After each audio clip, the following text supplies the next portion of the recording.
not going to run out of time in the kitchen this morning because we are cooking up something really yummy. That's right. Angelo's from Louis is here, and they're making one of their standard or famous sauces this morning. And I can already smell stuff going on in the kitchen. I don't know if it's the sauce or not, but he brought a lot of food with him. A lot of food, as always. Angelo, welcome back. We are making your famous... Our famous Texas sauce. Texas sauce. Yep. This is a little recipe that my dad started in the early 50s. And it's got a number of ingredients in it, but it's not complicated to make. And you put it on everything. Hot dogs, burgers, omelets, Joe Shoe. He licks it and it's for a snack. Omelets.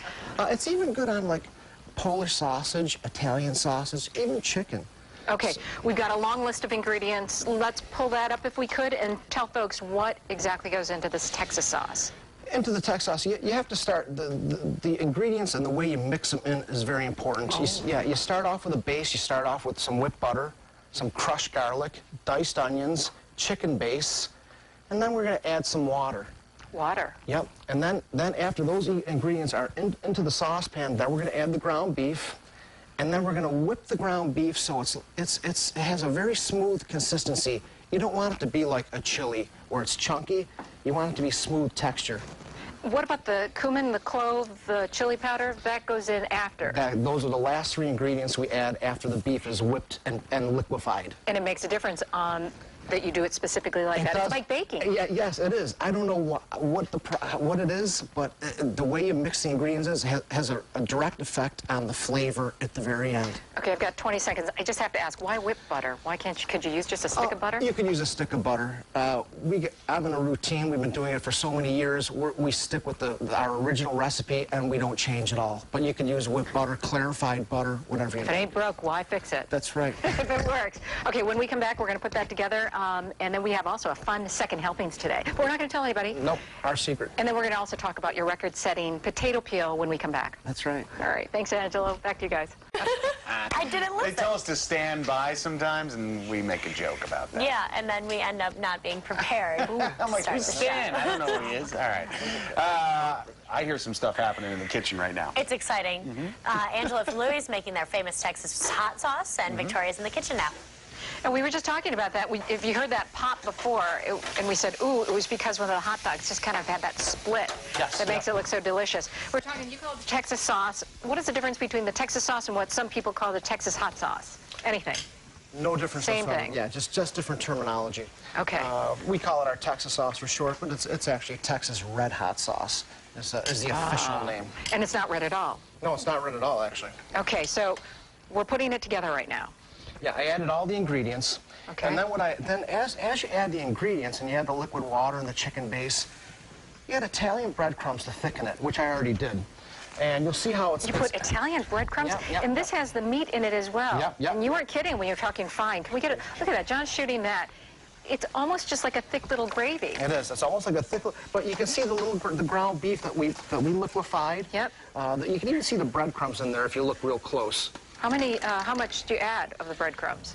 About a cup. About a cup okay. Yeah, and this will serve, 10 people. So perfect for this weekend with football starting.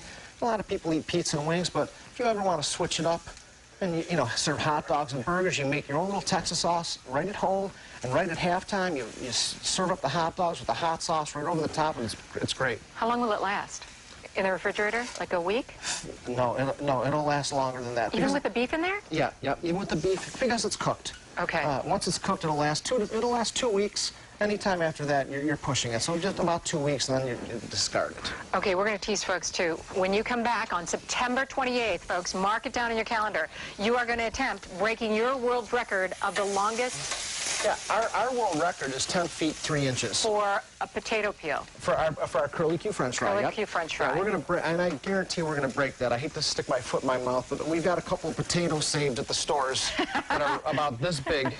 So the big ones. The big ones, yeah. Right. We're going to do it. All right, terrific. We'll talk more on that and more. We're going to put things together and try it out when we come back in our longer segment. It's starting to smell really good in the kitchen right now. It is. Vic is doing some finishing steps on the Texas sauce. I'm ready to taste. We are giving it the all-team effort today. Angelo from Louis Hot Dog is here making the Texas hot sauce, which this is what it looks like. People may think it's a red hot sauce. It's brown. It's got ground beef in it.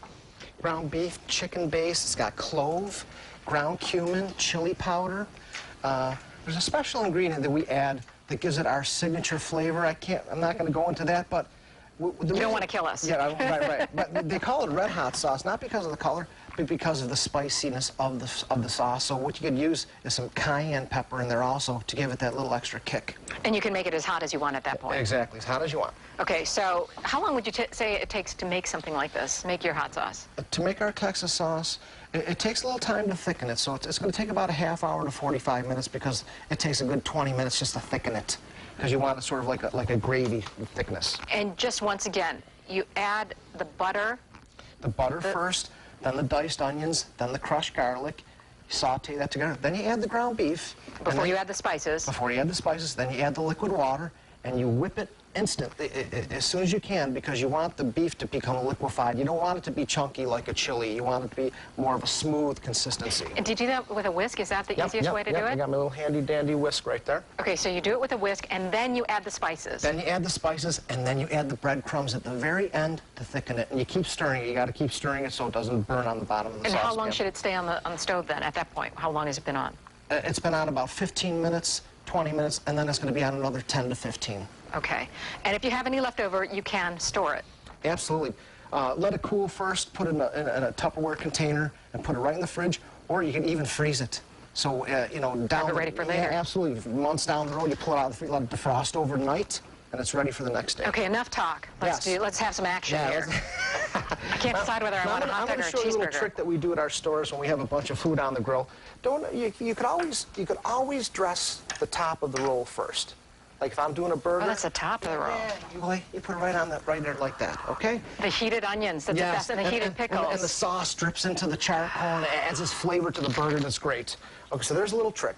And then what we do is we just grab the hot dog off. And what we always do is we always put the mustard on first. Why is that?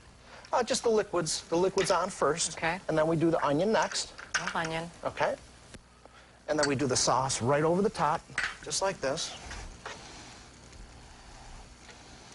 And there you go. Oh, my goodness. Isn't that great? Yes, and you know what? So I can have a cheeseburger. Can you just cut me half of it? Absolutely. A little bit. I'm going to take a bite right with you. Cheers. Cheers.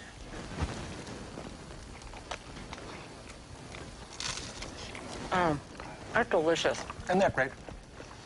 And it's great for the cold weather months coming up. The hot sauce, it's like a chili. It's very, very comforting, and it warms you right up. It's almost like a bowl of chili. And you get the heat a little after it's in your mouth. The heat kicks you about 20 seconds after you bite into it, which is sort of neat. All right. Before I invite my friends in. All right, come on, guys. Well, tell us about the potato peeling record that you're going to go after. On September 28th, we're going to come into the studio, and we're going to actually bring all of our equipment in. We're going to bring it, I took a bite out of that. We're going to bring our equipment in, and these big potatoes we got saved, some of them look like watermelons, and we're going to cut them right on the show, and we're going to cook them, and we're hopefully going to beat our old world record of 10 feet 3 inches, and I know we're going to do it because I got my my crew here helping me. I don't know how much help I'm going to be. Over here. I'll be I rooting can't you peel on. potatoes. But it's going to be great. It's going to be a lot of fun. I'm looking forward to it. Now, while you're doing this, what's the process of getting that potato that long? I mean, you were telling us before, it's kind of a process. Yeah, it's the machine. The machine actually has a blade on the end, and it hits the potato, and Right. it spins it through another blade. Okay. This is how I like them. Nothing on it, just a hot dog. Hey, straight up. And that middle part of the potato, it doesn't break. It just keeps cutting continuously as the potato spins. So it as keeps thin as spinning and spinning and possible. spinning. Yes, And yes. that's what we're looking for. Now, That's how many what we're feet looking for. again? What is it?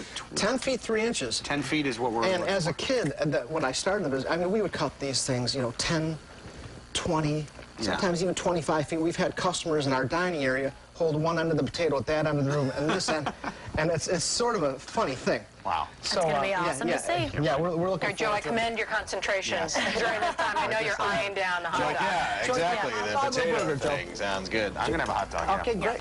All right, when we come back, we're going to be taking a look at the weather and what's going to happen today. And Mike Syka is going to do that for us. That's right. Live look at the Skyway right now. A little cloudy out there.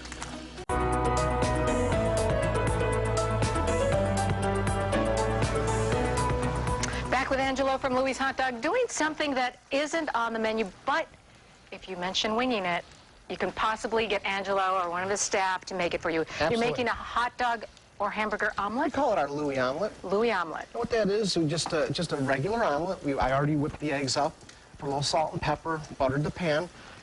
I just cut up the hot dogs, and all you have to do is just add. You can add them whenever you like. I'm going to add them now, just like that. And then what I'm going to do is I'm going to fold them right in like this. This is like a great late night meal. Great late night meal. And you know what's nice about this? You can even do it right in the microwave. Right? Just with the eggs? Yeah, put it- oh, the eggs in the microwave, they come out nice and fluffy. Look at that, isn't that nice? And then the Look at last that. thing we're going to do, Add we're some going to get our cheese. cheese. I cut them into like a little diamond shape. Layer those right over the top, like that. Let that melt in. Now you do, it's not on the menu, but as you said, if you ask for it, just don't ask Yep. for it at rush hour. Yeah, just don't ask for it during lunch hour. Anytime after lunch hour, you can come in and ask for a Louis omelet, and we'll whip it up for you. And mention winging it. And then Yes, maybe you get an extra special one. Always. All right, let's touch on it one last time. Your record-setting September 28th appearance here on Winging It. You're going to be trying to reset your old record. That's right. That's right. That's right. We're going to reset that old record at 10 feet 3 inches. Of And your we're- potato curly About fry. Curly Q French fry. And this world record, we're going to try to get to be around 15 feet. So we're not only going to break it, we're going to smash it. Right here on Winging It. So you have to join us on September 28th on Winging It. Absolutely. Be with you. Angela, thank you so much once again for joining us. You're welcome. The hot dog You're welcome. was delicious. All right, back to you guys.